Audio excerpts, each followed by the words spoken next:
Alright, there's been a lot of hype around the new Surface Pro 11 laptops for two major reasons. It's one of the first to get Snapdragon's X Elite chip, a new ARM-based processor that's apparently much faster than MacBook Air's M3, and it's technically the world's first CoPilot Plus PC, which is Microsoft's marketing catchphrase for their new AI features. So let's debunk all of that hype, because I've got a new unit right here, and I thought, hey, let's replace my MacBook M3 Air for a week, and instead, let's delete the Surface 11 Pro with the Flex keyboard right here, and then let's just see what it's all about. So starting now and over the next 7 days, I'm going to test as much as I can from its portability, Microsoft's new CoPilot AI features, its battery life, and maybe the most interesting, the Qualcomm Snapdragon X Elite chip, which Microsoft is claiming is 58% faster than my MacBook M3 Air. So today's video isn't sponsored by Microsoft or any brand at all, but if you'd like to support this channel, drop this video a like, and if you're interested in the wallpapers here, I'll drop a link to the wallpaper bundle below. Thanks for your support. First things first, let's unbox it together. So right out of the box, the sapphire blue color is extra nice. It's a lighter tone than the Midnight MacBook Air and it has a lot more sheen. I like it on first impression. Inside the box, it's pretty simple. I think there's just the chargers, and this is Microsoft's proprietary charger designed specifically for Surface devices, but thankfully you can also use the USB-C ports to charge. Alright, so the screen peel, and it's super glossy, which makes sense since this is an OLED display. So yeah, in hand, feels great, looks great, really sturdy build, so far so good. Let's move on to the new Flex keyboard. So there's a few new things here, and opening it up, you have the keyboard itself, which is going to be a big part of the Surface 11 Pro, and also the new Surface Slim Pen here. It looks great, but in hand, it kind of feels flimsy and hollow, to be honest, especially if I'm comparing it to the Apple Pencil, but I'll have to put this pen to the test. Alright, so the keyboard itself feels light, the trackpad now has haptic feedback, and the key travel is decent. And then snapping it on the kickstand at the back also feels quite solid. And yeah, so far overall impression is, again, the build quality is really solid yet portable, maybe even more than the MacBook Air. So let's take a quick side-by-side look. And yeah, right away you can tell that it's even smaller and it's slightly lighter than the MacBook Air. It's going to be really interesting replacing the M3 MacBook Air for the Surface Pro 11 this week. The last time I used a Microsoft Surface was back when I used the Surface Pro 5th Gen in 2017 for work. So using the new Surface 11 Pro almost a decade later is going to be really interesting. Alright, so before I report back a week later, the setup was interesting. It ran out of battery midway through this setup, but I could tell right away that this OLED screen is going to be incredible.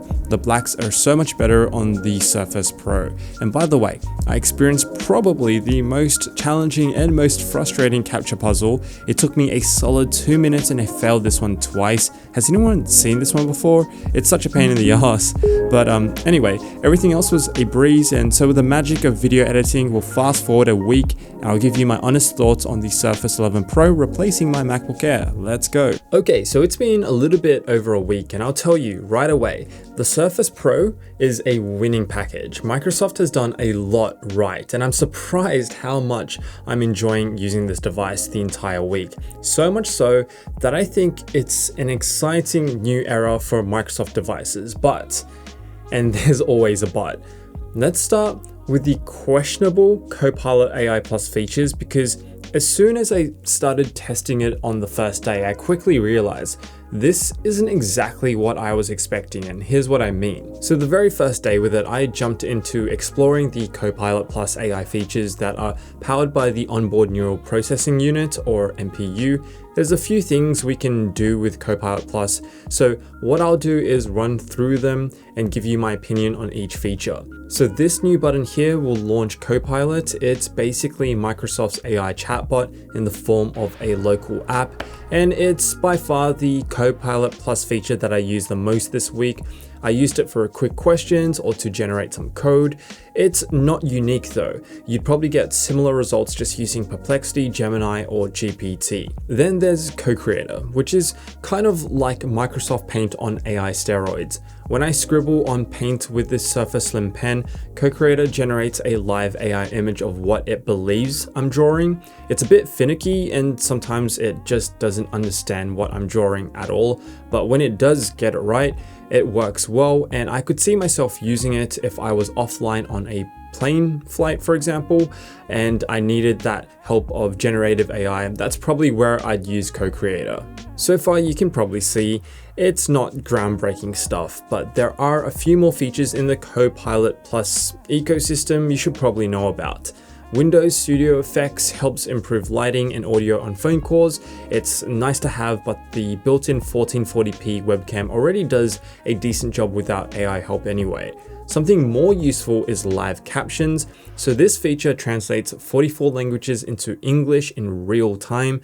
I use the feature with YouTube videos, even live video calls, and I ran a quick test on English dubbed anime just to see how accurate it is translating dramatic Japanese words into English. And as you can see here, it's actually pretty accurate, but there is a bit of a 1 to 2 second delay for the translation to come through. Then maybe most controversially is the Recall AI feature that I think Microsoft, ironically, recalled, so I wasn't able to test it for myself.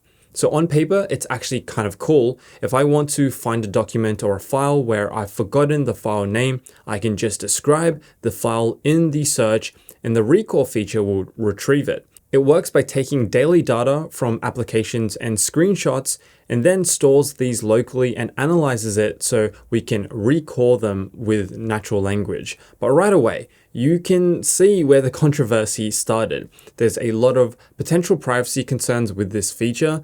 Thankfully, there is an option to toggle off the feature and delete any data that has been collected. But yeah, as of today, that's about the extent of the CoPilot Plus AI features. And to be honest, after the first day testing and playing around with CoPilot Plus, I didn't use it as much as I thought I would. It's nice to have a dedicated button that brings up a local AI chatbot, but if you're thinking of buying a Surface Pro for the features, the AI features, you'll probably be disappointed because frankly, it's overhyped and sort of half-baked, at least until Microsoft continues to improve and add new features. But aside from half-baked AI features, as I continued to use the Surface Pro on the second and third day, this is when I really began to enjoy the device. Because this device is snappy and plenty powerful, like surprisingly more so than my MacBook Air M3 configuration, which also has the same 16GB of memory.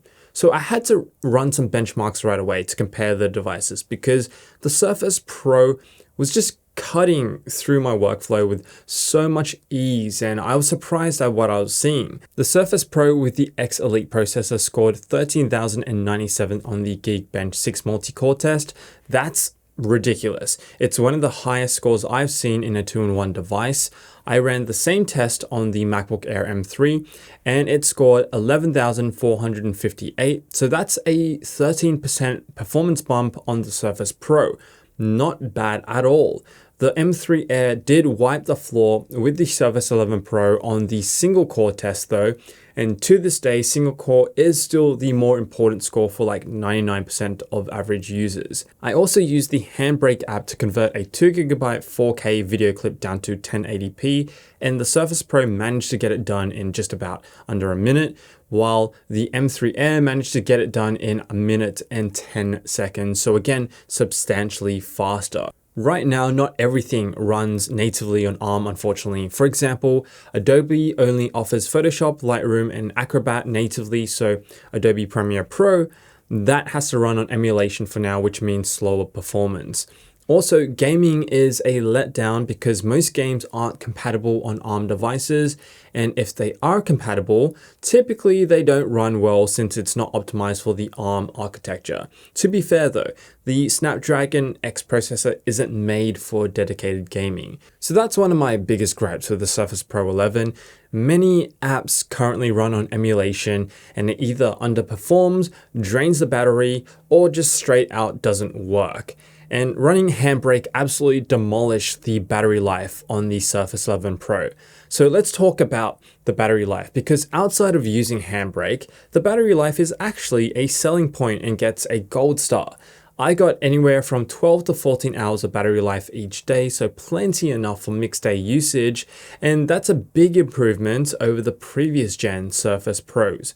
Compared to my M3 MacBook Air though, it's just an hour or two off in battery life because my M3 Air gets 15 to 16 hours of battery life, but I mean for an ARM laptop in this super portable form factor lasting the entire day is pretty incredible. Moving on to the design and 2-in-1 form factor, it's awesome. When I was taking this out to work, it's super versatile and portable, even more than the already portable MacBook Air. So by itself, it's a great tablet with an awesome 13-inch OLED touchscreen display. I've used it by itself with the Surface Slim Pen outside, and it's a great combo to jot down notes or make edits in Photoshop, and then just slip it back into a bag. It's ultra thin, only weighs 895 grams or about 2 pounds, so it's almost a full pound lighter than my M3 MacBook Air. And like I said, that's already quite light and portable, so the Surface Pro was an absolute dream to get around with.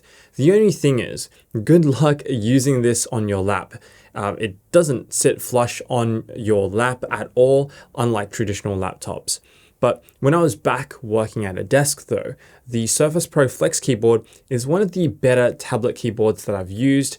So it's got a slot to house the Slim Pen, and snapping it onto the display and opening up the kickstand, it works just as well as a laptop as it does as a tablet. So the past week, how I really liked using this is using the display further away from me, and then with the Flex keyboard closer to me, sort of like a traditional keyboard and monitor setup for that really comfortable and flexible desk setup. The keys are also backlit and decent to type on. The touchpad is now haptic and surprisingly responsive, by the way. It was easy enough to multitask and flick through apps, and I only had to charge it once this entire week. And so I think the Flex keyboard gets about 40 hours of battery life. That's really solid. Is it a better keyboard than the MacBook Air's keyboard? Definitely not. But it is a damn good 2-in-1 detachable keyboard, and I didn't have an issue typing on it all day. There's even a 10 megapixel rear camera if you want to snap photos on it. I took a couple snaps just to test it out, but it wasn't anything special, and I didn't find the need to snap photos on the Surface Pro while I was using it the entire week. The only real fault with its design is probably the really limited ports. It only has 2 USB-C ports and that's it. So a dock is a must for a full work from home desktop setup, but it's the same situation anyway with the M3 MacBook Air. And I can't believe that I haven't even talked about the new OLED display yet, because frankly, it's also really incredibly good. It's a 13-inch 120Hz display with HDR and Dolby Vision IQ, and I have to say, it takes the fight to the MacBook Air. I've watched plenty of YouTube content and a little bit of Netflix one night with this device, and I'm really impressed with its ultra deep blacks, detail, and brightness. It's also just a pleasure to use for daily work.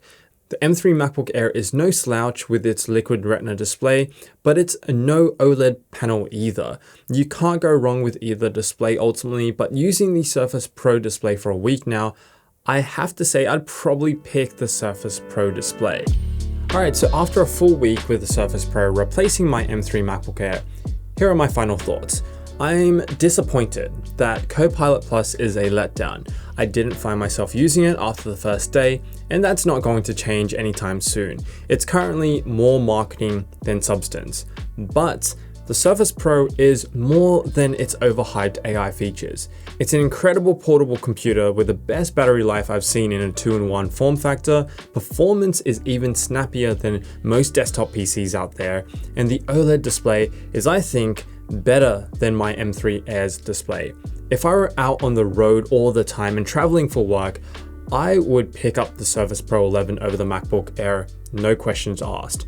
But with the disappointing CoPilot Plus features and a lot of my key work apps not supported by ARM just yet, I'll have to switch back to my M3 MacBook Air for now. I can't wait to see how the Surface 11 Pro improves as developers build out support and CoPilot Plus evolves. For now, by itself, the Surface Pro 11 is absolutely the best Surface by a long shot, and I feel like it's a fresh and exciting start of a new era of Microsoft laptops.